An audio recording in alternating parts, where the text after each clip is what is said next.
Cornwall 20, London Scholars 24, North Wales 12, Keighley 56, Oldham 8, Swinton 16, Doncaster 36, Hunslet 6, and the Midlands 56, West Wales 12. Yeah, that Keighley scoreline over West Wales was the headline game. Well, North Wales, sorry, was the headline game, and I don't think we were expecting it to be such a blowout in that game. So that's a big win for Keighley. A couple of close games this week, and we don't normally get more than one close game every now and again in League One this year, do we? But down at Cornwall and in there at Oldham, we had a couple of close games, so that's good to see.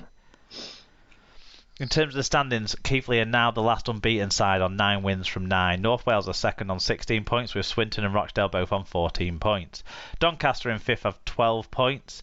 There's a small gap to Hunslet on 9 points, then a gap again to Midlands on 6, Oldham on 5 and Scholars on 4. West Wales are on 2 points and Cornwall are still to get a win at the bottom. And having played West Wales and London in the last 3 weeks, they've had the best chances to get that win that they'll see for a little while maybe, but unenviable task of hosting Keighley next week. Well, judging by, a lot of the Super League and various other things, maybe that's the chance that they get to win. Yeah, or to lose. Good point. And they've signed Jamaica international winger Aaron Jones-Bishop, who was recently let go from Hunslet, so that'll help bolster their playing ranks and an experienced League One player there. And Eddie Pettiborn, USA international, has joined promotion chasing League One on a deal until the end of 2023. So he'd been playing in the French elite leagues, hasn't he, for the last few years? But I think that's another statement of intent from Keighley. Yeah, definitely. Yeah, they are the Lee Featherstone of this division, and they're on their own doing it rather than having someone else doing it with them, which should stand them in good stead as the year goes on, especially with that win against the other top-ranked side. Yeah. Shall we move on to the NRL? Let's. So it was round 13, and we've got some reviews in on these matches. So it finished Titans 6, the Cowboys 32. NRL review said the Lucens' grip on the reality slipped and the reverse Cowgirls pumped them even without Casanova Villas. Nobody knows where to now for the Lucens, least of all their coach Noddy. It finished Panthers 30, Bulldogs 18. NRL review said even without Captain Caveman, the Black Pussies were just too good. Most thought just in a car would put in a performance after missing out on State of Orange. He did, but he was the only one really. And Alan Walker, just the world where Alan Walker's the sensible review. He said, Panthers win at home, shock. 7 out for Origin, no worries. They're only playing the Dogs. Make that playing Burton's Boots 5, JAC's. Make that playing Burton's Boot 5, JAC's, Josh Adokars, speed. That's it. The Bulldogs are the other team, aren't they, with the temporary coach?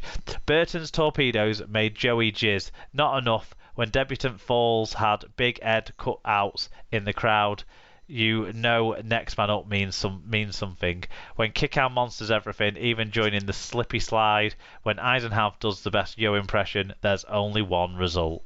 It was Sea Eagles 44, Warriors 12.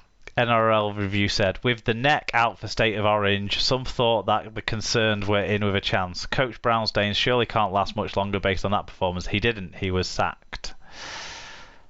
And Raiders 22, Roosters 12.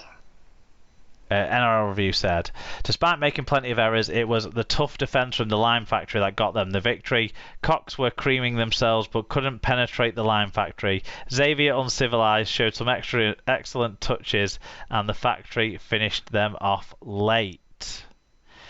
And in the standings, because it obviously abbreviated round for the NRL to take the first Origin break, which by the time you listen to this, you might have even watched the first Origin game of the year. Panthers stay top on 24 points, 4 ahead of the Storm. Cowboys, Broncos and Eels all have 18 points. Sharks in 6th have 16 with Roosters, Rabbitohs and Dragons on 14 points. Then the Sea Eagles and the Raiders are on 12. The Knights are on 10. West Tigers and Warriors are on 8 points. Titans have 6 and Bulldogs are still bottom on 4. So yeah, that leaves, well, the Titans the only side in the bottom 4 who haven't sacked the coach so far this year. Yet. And we got a fan review on another game. It was the Dewsbury Moors under-18s match, and Callum Percy got in touch to say, "What a game! Dewsbury Moor edged it at the end. Well done to the under-18s on reaching the National Cup final. Full-time score: Dewsbury Moor 18, That O'Heath 16. Sounds like an exciting close game there in the under-18s. Good stuff. Yeah. Thanks for getting in touch on that, Callum. If you want to get in touch on any games that aren't the normal games, please do. We love to give focus and a spotlight on any team at any level in the world of rugby league. Right, that's last week capped off. We're now going to move forward to make our guesses for next week.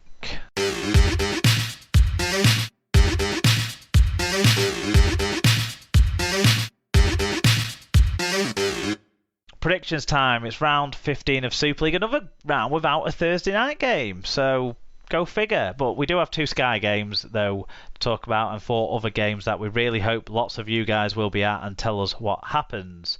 The first of which is Friday, 7:45pm kickoff for Huddersfield versus the Leeds Rhinos, the resurgent Leeds Rhinos, against Huddersfield, who had a surprise big win at Catalans. So how do you see this one going? I'm really undecided on it. My first thought was Leeds, and then I thought Huddersfield. I think I will go Huddersfield by 6. These two teams have been known to have close games, especially in the games at the John Smiths in recent years. I was like you, thinking, well, Leeds are better, so we have to take that into consideration. But whilst Leeds are better than they were, I still think Huddersfield are better than Leeds, and the league table tells me that. So I'm going to go with the league standings and say Huddersfield by 8. Yeah. Similar to you, I think, there. Yeah. The televised game on Friday night, 8pm kickoff on Sky Sports for Salford versus Wigan. And you know what? I'm going to do the same thing. I'm going to go with the table and the standings. I'm going to say Wigan by 10. We know that Wigan should have John Bateman back into this game. Congratulations on him and his partner Amy having their baby boy at the weekend. But he's back in training, and you'd expect him to be playing in this game. I don't know whether Tommy Lulawai will come back in. I think it's possible. I don't know if it's likely. I'd like to see Sam Halsall play instead of Ian Thornley. I want to see Halsall get more game time at Super League level, but we'll see what we can go with there. But I think I'm going to go with my boys. The better team on paper. Salford have caused us some issues in the games previously this year. Maybe that's why TV cameras wanted to watch it, but Wigan for me. Yeah, again, for the similar reasons, I was thinking, yeah, Salford, again, their unpredictability and everything else makes you think, well, I just feel any game that Salford played, they're in with a chance of winning because they can beat anyone and they can lose to anyone, but purely on the fact that Wigan are playing well and, as you say, higher in the table, I'm going to stick with that as well. Yep, good stuff. Then I'll be off on my holidays, so I don't know if I'll be able to watch this next game, but it is on Sky for everyone to watch Saturday at 5pm. I'm going to try and get away with watching it on like my phone or something in the lodge, but we'll see if I get away with it. Catalans versus Hull FC. How do you think your boys are going to go in the south of France? To be honest, I'm not convinced that they're going to go terribly well. Sorry, I've just had a young man who I'm fairly fond of just come in with thumbs up, says that we're going to win. No, actually, he doesn't even think we're going to win. Joshua's prediction is that Hull FC will lose to Catalans. No, he says that he wouldn't ever predict us to lose. A draw, we're going to win. We're terrible. We're going to win, but we'll play terribly. So hold by A. He can say it louder if he wants, so we can hear him. No, he just said we'll win, but we'll play terrible, and then he's. Terrible, so I can't be sure. We're terrible, so he can't be sure for definite that we'll win. But you go heart over head, don't you, with these things? So I'll just put FC for you, even though you really think Catalans are going to win. Yeah. I'm going to go Catalans by 6. I think Busquets only had a 1-match ban. That helps them match up to your very powerful front row. And then beyond that, I've gone league table again. I've gone the team higher up. But don't need to be too fancy about it, I suppose. The home team higher up. I'm going to go Catalans by 6. Sunday 2:30 p.m. Toulouse versus Castleford. This is one that I nearly wavered towards the team that is ranked lower in the table. But then I took a step back, had a word of myself. And do you know what we didn't talk about when we talked about the Wigan Cass game? O'Brien going off injured at half time was a factor clearly in the match in the second half. Wigan didn't give Cass much chance to get the ball anyway, but when they got it, they were a bit disjointed because of that. If he's out again this week, not sure how they'll move it around, but that's a factor. But I still think they've got enough firepower. I'm going to go Cass by 6, but I'm not confident. Yeah, it's a funny one because, again, like Salford, Castleford can beat people and they can lose to people. I'm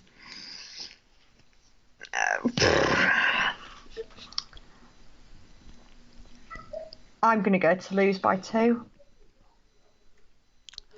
I like it. And that puts the pressure on the teams above them. So good stuff. Sunday 3 p.m. St Helens versus Hull KR. I think if Saints have found that formula, I don't know if Percival will be back in the centres. They might need that, but even so, they've got some young players who can play in the centres. People like Sim, people like Davies. I think Saints will win. They're not convincing me hugely still yet in terms of the margins they're going to put up. So I'm going to only go Saints by 10, but I think it could be more in the end on this one. I think Saints will win. Yeah, I will go Saints by 14. Good stuff. And then also Sunday at 3 p.m, the final game of the round, Wakefield versus Warrington. Now this one could be big. I mean, if Warrington's slide continues, Wakefield win this one, they'll be right up behind the wire. They'll only be a couple of points, but they'll be level with the wire. They'll be level with the wire. Things you never thought you'd hear yourself say at the start of the season. No, definitely not. So, do you think the wire slide will continue? Do you think that they can turn it around and get a win? I don't know. I mean, Wakefield this year have, they've beaten Warrington twice already, haven't they? They have, yeah. In my head, I feel like Warrington can't lose to Wakefield, but for absolutely no valid reason. And, Wakefield did play well against us. I'm going to go Wakefield by 6. Fair enough. I'm going to go Warrington. I'm not convinced why, but and I said this last week, didn't I? Warrington should beat Leeds. They've got the better players on balance. Warrington should beat Wakefield. They've got the better players on balance. I wonder if the amount of fallout after the last game, added to the fact that some of the unsettled players are starting to get their futures settled, maybe might help refocus things and everyone can have a good heart-to-heart this week at Warrington. They've got a 9-day turnaround. They had a 2-week turnaround before, though, didn't they? They did, that's true. But that was after one of the better performances, wasn't it? So maybe they were all confident and not really... I don't know, maybe... It didn't work out, did it? But, yeah, I'm going to go for Warrington. Yep. But it's the second of the games that I'm not confident in my prediction for, but I've basically gone with the team higher up in the table on all of the games. It's as good a philosophy as any, isn't it? Exactly. We're just guessing at the end of the day. There's no Women's Super League this week, but there is a Women's Game of the Week, and that's Wales versus England, Sunday at 1 p.m. Live on The Sportsman. So